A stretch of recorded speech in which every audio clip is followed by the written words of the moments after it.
A movie that was supposed to be just another high school comedy. A simple story about a kid faking sick and skipping class. But what if the kid was inspired by a real person who actually got arrested for espionage? What if the most iconic improvised line in the whole film was only delivered because a middle-aged economist wandered onto the set? And what if the two actors playing teenagers were old enough to be buying beer, renting cars, and quietly falling in love with each other? This is Ferris Bueller's Day Off, and these are 15 weird facts you definitely didn't know. Fact number 1. Hughes wrote the entire script in less than a week. February 25, 1985. John Hughes is sitting in front of his computer. He hasn't started writing the script yet. The Writers Guild of America is hours away from going on strike, which would legally prevent him from writing anything under a studio deal. Paramount Studios chief Ned Tannen had told him the concept was good, but there was essentially no time left. So Hughes sat down and started typing. According to production records cited in the AFI catalog, he pitched the basic storyline to Paramount on February 26th, the very next day, and then wrote the entire screenplay in what multiple sources describe as under a week, with some accounts clocking individual sessions at 20 straight hours at the keyboard. The result was one of the sharpest, most quotable scripts in the history of teen comedy. Sometimes, the best work comes with a gun to your head, or at least a union deadline. Fact number 2.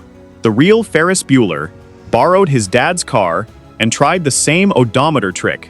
Here's where it gets almost unbelievably on the nose. Hughes grew up on a street in Northbrook, Illinois, with a neighbor named Edward McNally. McNally had a best friend literally named Bueller. He was relentlessly pursued by his high school's dean for truancy. Not 9 absences like the film's Ferris, but 27 days in a single year. And for one of his Chicago adventures, McNally borrowed his father's prized car, a purple Cadillac Eldorado, and put 113 extra miles on the odometer. Then, exactly like in the movie, he and his friends raised the back of the car on jacks and ran it in reverse, hoping to roll the odometer back. In his 2009 Washington Post essay, McNally wrote that it did not fly into a ravine like the Ferrari. What it actually did was strip a clean 10,000 miles off the counter. The irony? McNally later went to Yale, the London School of Economics, became a federal prosecutor, and worked in the White House. Life moved pretty fast for him too. Fact number 3. Half of Hollywood was almost Ferris. The casting list for Ferris Bueller reads like a what-if fever dream for 1980s cinema. According to Wikipedia and multiple production retrospectives, actors considered or offered the title role include Jim Carrey, John Cusack, Johnny Depp, John Cryer, George Clooney, Tom Cruise, Robert Downey Jr., and Michael J. Fox. Anthony Michael Hall, Hughes's go-to guy from 16 Candles, The Breakfast Club, and Weird Science, was actually offered the part outright, but turned it down, reportedly fearing he'd be permanently typecast as the awkward sidekick. Hughes, for his part, said he always had Matthew Broderick in mind. Certain guys would have played Ferris and you would have thought, "Where's my wallet?" Hughes said, "I had to have that look. That charm had to come through. Jimmy Stewart could have played Ferris at 15. I needed Matthew." Broderick himself has said he was nervous about the role. It was a big pivot from his Broadway and War Games image. The rest is history. Broderick became so defined by the role that he later admitted, "It eclipsed everything, I should admit, and to some degree, it still does." Fact number 4. Alan Ruck was 29 years old. Playing a 17-year-old Cameron Fry is supposed to be a high school junior on the verge of a breakdown. Alan Ruck was 29 when they filmed it. Let that sink in. Matthew Broderick, playing the same high school senior, was 23. Jennifer Grey, their on-screen 16 to 17-year-old sister Jeannie, was 25. Of the entire main teenage trio, only Mia Sara, who played Sloane Peterson, was anywhere close to her character's age. She was 18. Ruck had originally auditioned for the role of John Bender in The Breakfast Club, which went to Judd Nelson. Hughes remembered him, and when it came time to cast Cameron, he offered the role to Emilio Estevez first. Estevez passed. Ruck got the call. He has since said about Estevez, "Every time I see Emilio, I want to kiss him." The role of Cameron, the emotionally fragile, secretly raging kid, hiding under the cover of illness, became the defining performance of Ruck's career, and arguably, the emotional core of the entire film. Fact number 5. Molly Ringwald wanted to play Sloane before Mia Sara ever stepped into Sloane Peterson's boots. Molly Ringwald wanted the role. Ringwald was Hughes's most famous muse, the lead in 16 Candles and The Breakfast Club. She was the face of his whole cinematic universe, and she wanted in on Ferris Bueller. Hughes told her no. "John wouldn't let me do it. Ringwald later said. He said that the part wasn't big enough for me.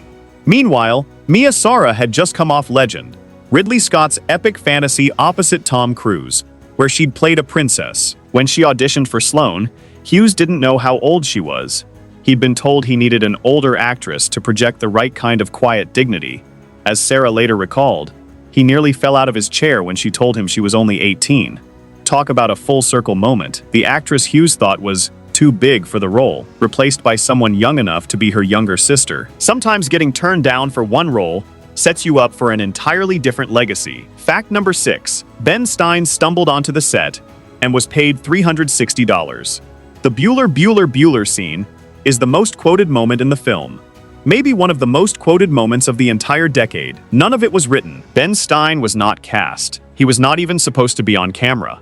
Stein was visiting a friend who was a producer on the film, wandering around the set, when Hughes noticed his voice. As Stein later recalled in an Entertainment Tonight interview, Hughes asked him to go off camera and improvise a lecture for the student extras. Hughes's deal was $360. Stein joked he'd pay Hughes to let him do it. He walked on stage and began improvising a lecture on the Smoot-Hawley Tariff Act using his actual background as a real economist. That day launched an entire second career. As Stein later recalled, he went home and told his wife it was the best day of his life. She thought he should have said their wedding day.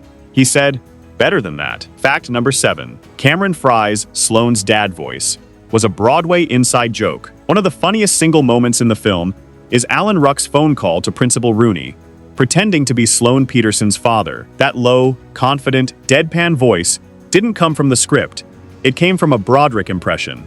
In an interview for Oprah.com, Ruck revealed that the voice was directly inspired by Broderick's impression of their shared Broadway director Gene Saks from a production of Neil Simon's Biloxi Blues. That's where Broderick and Ruck had first met playing each other's friends on Broadway, years before Ferris Bueller. Ruck specifically didn't tell Broderick he was going to use the Saks impression because he wanted to see his friend's real reaction on camera. I didn't reveal I was going to use the voice because I wanted to see Matthew's reaction, Ruck said. It made the cut. Hughes, watching playback, left it in. The irony? A secret theatrical in-joke between two friends ended up becoming one of the most beloved moments in a movie, about the magic of being spontaneous. Fact number 8. The Ferrari was a fake, built on a Ford engine. The gleaming red 1961 Ferrari 250 GT California that Cameron's father obsesses over, the centerpiece of the film's emotional stakes, wasn't a real Ferrari. At the time of filming in 1985, the actual 250 GT California was worth approximately $350,000. Rather than risk it, the production had 3 replicas built using Modena Spider bodies on non-Ferrari chassis and a Ford V8 engine instead of the correct V12. The replicas, according to Alan Ruck, were universally hated by the crew. They wouldn't start. They overheated. The scene where Ferris turns the car off to give it to the parking attendant had to be reshot a dozen times because the car refused to start back up. One of the 3 replicas ended up at Planet Hollywood in Cancun. The other 2 are privately owned. Meanwhile, the real 1961 Ferrari 250 GT California, the actual model they were imitating, has become one of the most valuable cars ever auctioned. The last known sale of one went for $16.83 million in 2015. That's the car Ruck's fictional dad was so furious about losing. Fact number 9. The parade scene was shot during a real parade. Here's the kicker. The Von Steuben Day parade scene, Ferris on the float, the whole city dancing to Twist and Shout, was shot partially during the actual annual Von Steuben Day parade in downtown Chicago on September 28, 1985. They simply inserted their float into the real parade without informing the reviewing stand.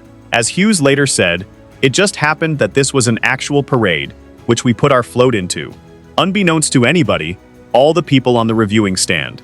Nobody knew what it was, including the governor.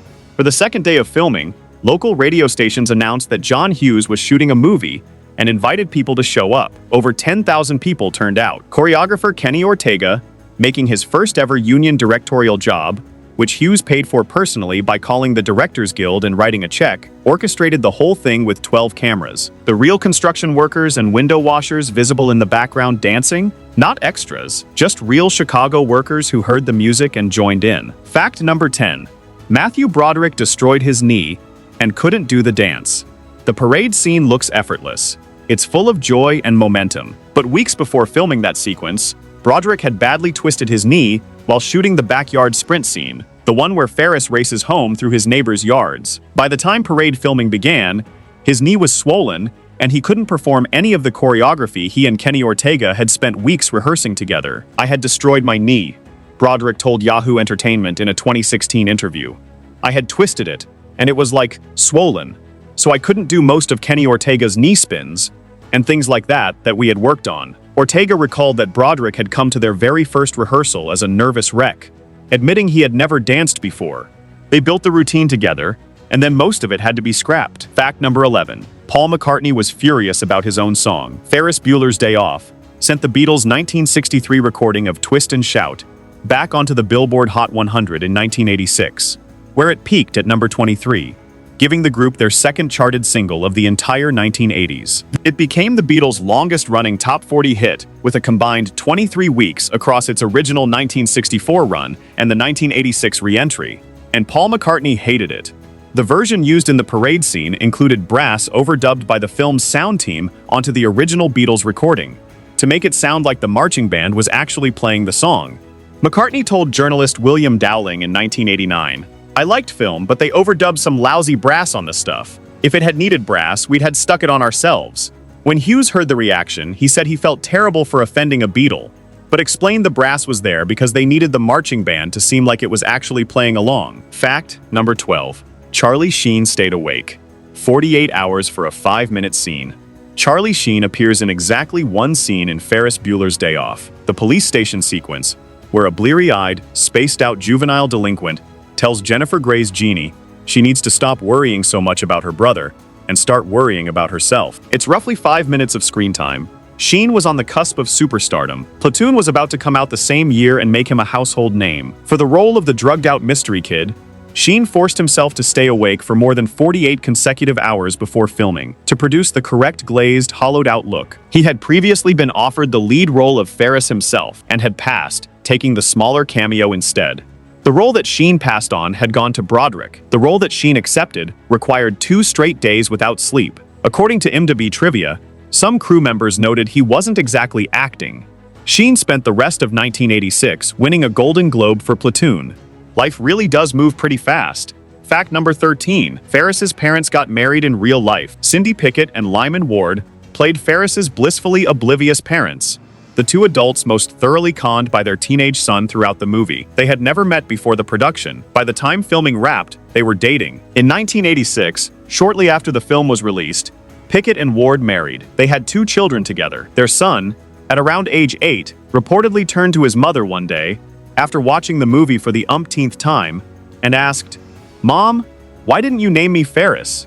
The couple eventually divorced in 1992. They even filmed one final movie together, Sleepwalkers, the same year. Talk about life imitating art. The film that's really about family dysfunction under a charming surface created an actual family in real life, and then that family ended, quietly, in real life too. Fact number 14. A single cut line sent test scores soaring 40 points during test screenings. Ferris Bueller's Day Off had a problem with young female viewers. The film was scoring unusually low with that demographic, until someone figured out exactly why. In the original cut, during the parade sequence, Sloane tells Cameron something while they're discussing their futures.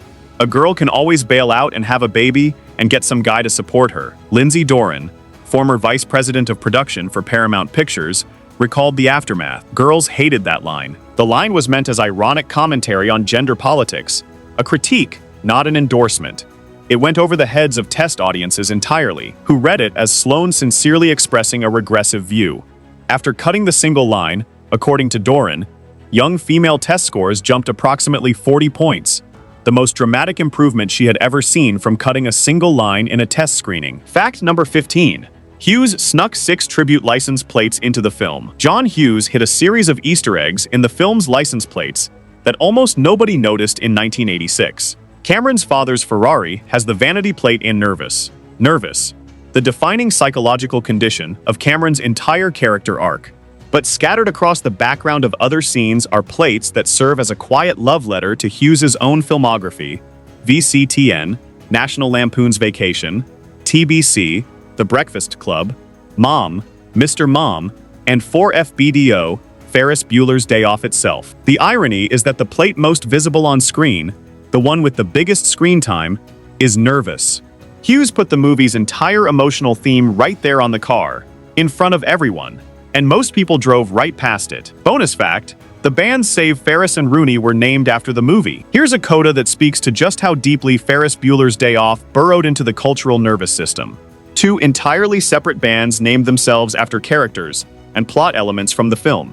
Save Ferris, a ska punk band from California, took their name from the running gag in the movie where students collect money to buy Ferris a new kidney. Rooney, the indie pop band best known for When Did Your Heart Go Missing, named themselves directly after Principal Ed Rooney.